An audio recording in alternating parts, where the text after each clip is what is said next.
Hello everyone, I'm Georgia Bramwell. I'm currently a Year 13 student at Bishop Wand studying English Literature, Sociology and Cambridge Technical in Performing Arts, specialising in drama.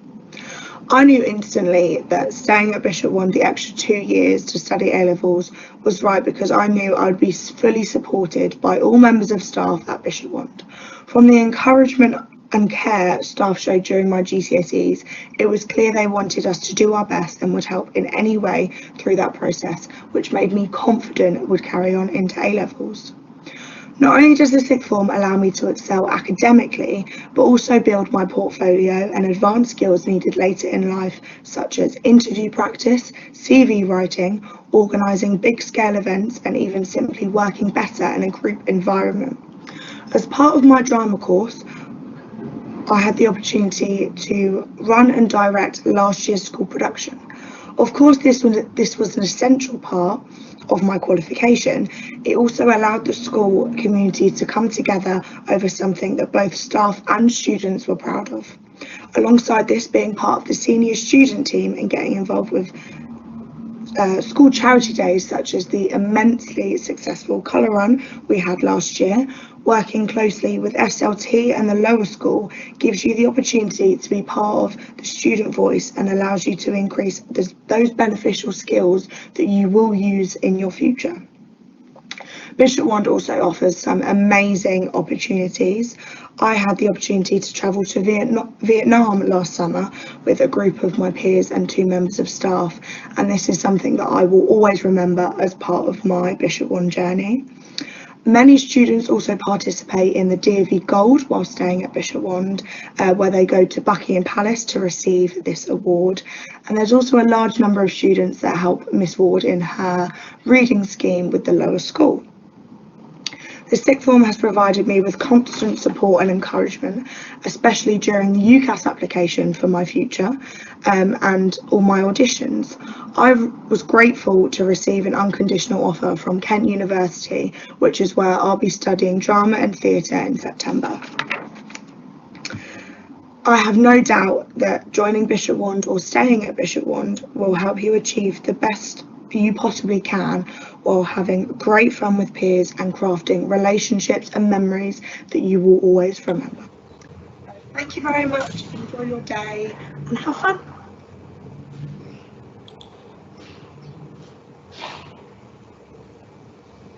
Thank you, Georgia, for those fantastic words. And good evening, everyone. Thank you for joining us after what has been a really full-on day. I'm Ms. Rook, Head of Sixth Form. And I'm Mr. Collins, Head of Year 12. And I'd like to start with the school prayer. Loving God, whose Son Jesus Christ is a companion and friend on our journey to be more like him, grant us patience to grow, endurance in difficulty, and courage to walk the way of passion and peace. Amen. This session is a chance for you to ask some questions, get those worries out of the way and any concerns. To do that, if you go back to our general chat, we have another member of staff, Ms. Riley, kindly monitoring that, and she will get your questions to us. So in our general team, where we've been posting things all day, where you've been leaving some lovely comments, if you go back to there and under my comment of this live chat, if you pop your questions in there, and Ms. Riley will get them over to us. Okay, so let's start with a reflection of the day. I think we should start with the highs of the day. Definitely. So an important part of being Bishop Wand family for me is seeing the relationships flourish, both between students and between students and staff. And it was great to see that really beginning to be established after the time we've had apart.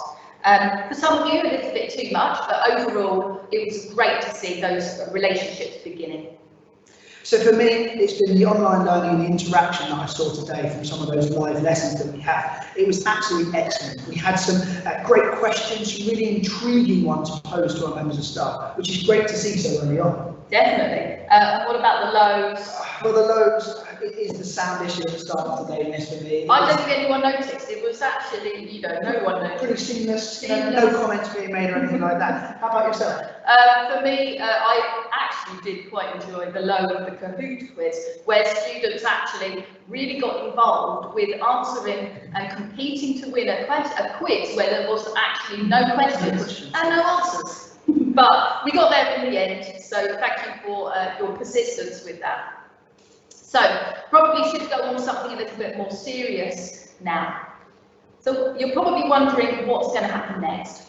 So to start off with, there's going to be some follow-up work popped into your team's channels. So that, we just advise you to bring that back in September and keep posing any questions you have for our staff members to answer. And regarding results day is the 20th of August. We're still waiting on guidance really to see how we should best handle the results day in terms of giving out your results. We are anticipating it working similar to a parents' consultation evening where you make an appointment to come in and collect your results face to face, but more information to follow on that. Now, ordinarily as well, we would do the enrolment following that, but we can't really we don't anticipate being allowed to have an extended face-to-face meeting to discuss these things. So what we're likely to do is to be able to get out to you on the afternoon of results day an acceptance of your place. So if you've met the entry requirements, we will get an email out to you saying that you've been offered a place in September. Obviously, if you have not met your entry requirements, then we will get an email out to you and arrange a time for us to meet and discuss an onward pathway for you. So in most cases, there will be a solution to those. So, shall we see what questions we've had in? Miss Riley, have we had anything posted at all?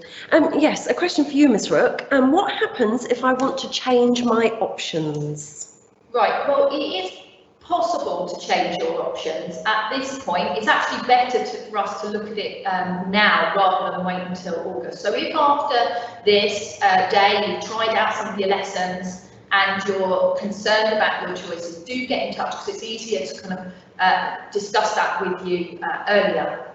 If on results day you want to change your options, once again, that is something that we are open to discuss. But there are a number of caveats that I would say regarding that question. It needs to fit in with our option blocks, and I will repost the option blocks so that you can see what subjects work with one another.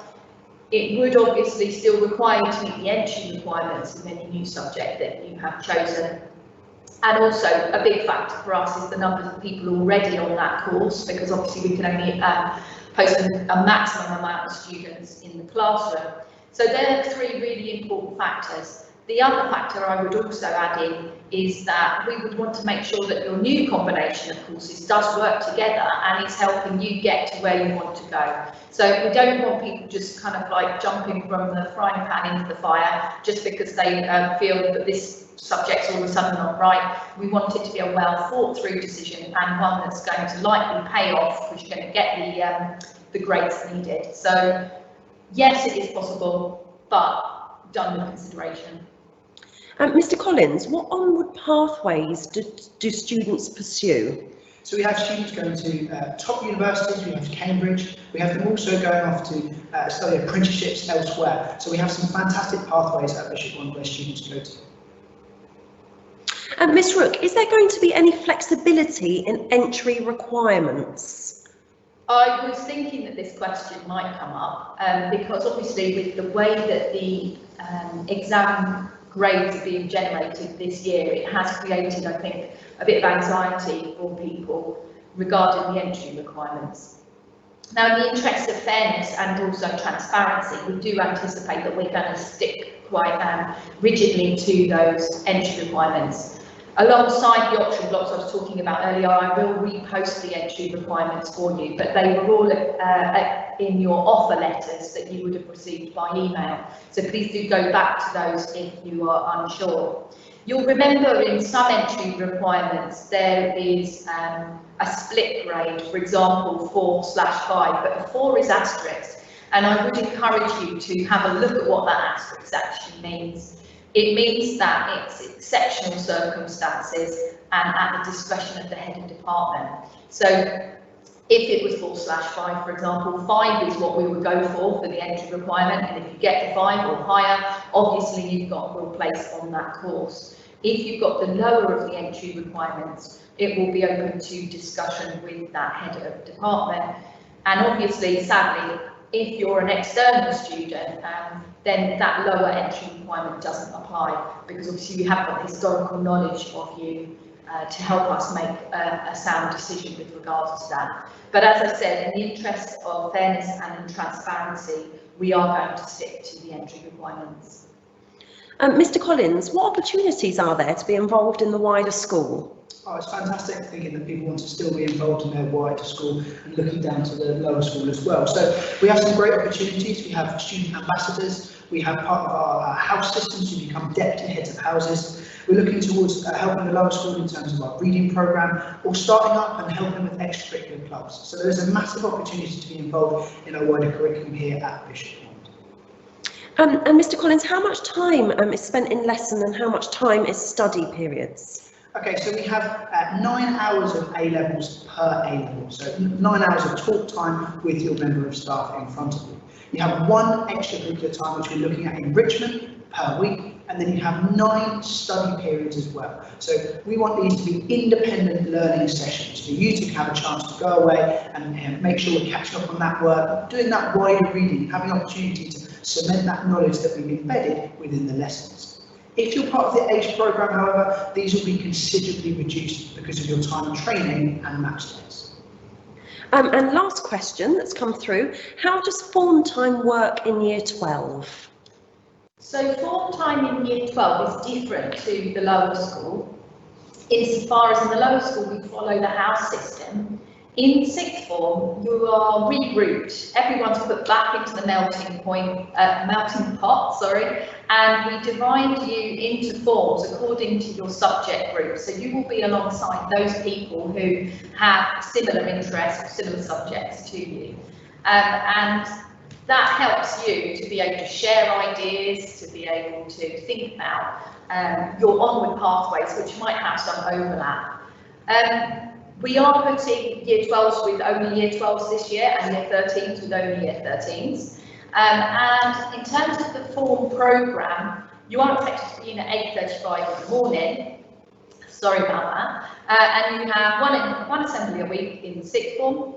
And in addition, you have group tutorial and lots of one-to-one time with your tutor as well. I think we may have another question come in. Yes, can you just clarify what the dress code is, please? Yes, okay. So the dress code is not business wear, but it isn't wear what you like either. It's somewhere in the middle, and we've worked really hard to kind of get that grey area, if you like, sketched out, because we feel that where we've got such a strict uniform in the lower school, to have absolutely no dress code in sixth form would send quite the wrong message.